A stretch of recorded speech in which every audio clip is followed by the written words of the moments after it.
Hi there, this is Andy Ngo, publisher of NoComment.com.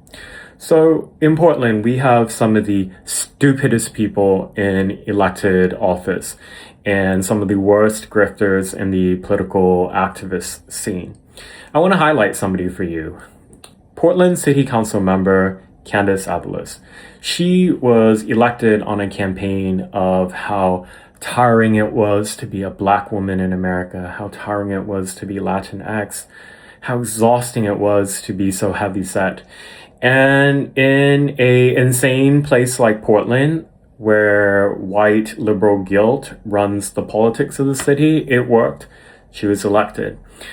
Some of the things that she's advocated for is not particularly surprising. I've highlighted her in my reporting previously because she's advocated on behalf of some of the violent criminal suspects accused of engaging in violence outside the ICE facility in Portland.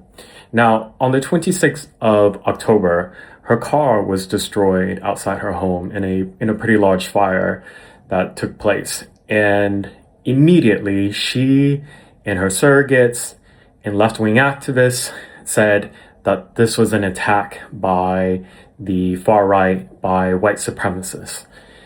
There was no evidence for that, but they said it. They raised thousands and thousands of dollars. We've all heard variations of the story now for years and years and years. It forms the backbone of the woke left.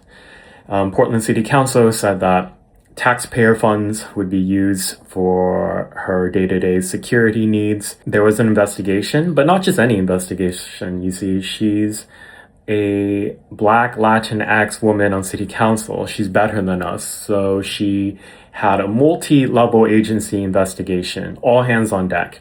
Involved obviously the Portland police, fire investigators, and also federal investigators as well.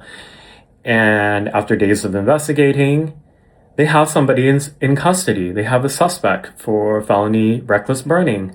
And this is the man, ta-da, Vashon Locust, a career criminal in Portland who's been in and out of the jail system over and over and was never held accountable. Why? Well, like so many people who enter the criminal justice system in Multnomah County, he's homeless. And as soon as he's arrested, accused of some type of crime, is let out, and the charges are dropped by the prosecutors in the interests of justice. That's the language they use.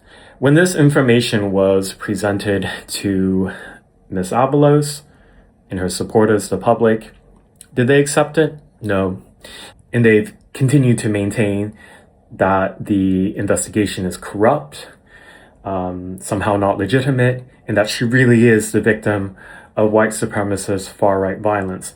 Now, Antifa have gone online to say that I incited the violence. They try to blame me. I wish I could say that I'm surprised, but I'm not. This is what I expect of all of them. They have nothing if not for lies, hoaxes, misinformation, and disinformation. That forms the backbone of the leftist politics in Portland. And it's why you have a system of, in my view, anarcho-tyranny, where law-abiding citizens are left to fend for ourselves. We're taxed to death.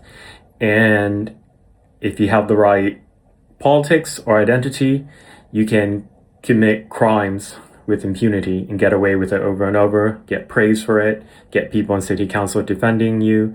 I'm going to continue to track the story. Please support my journalism by subscribing here or going to ngocomment.com. Thank you.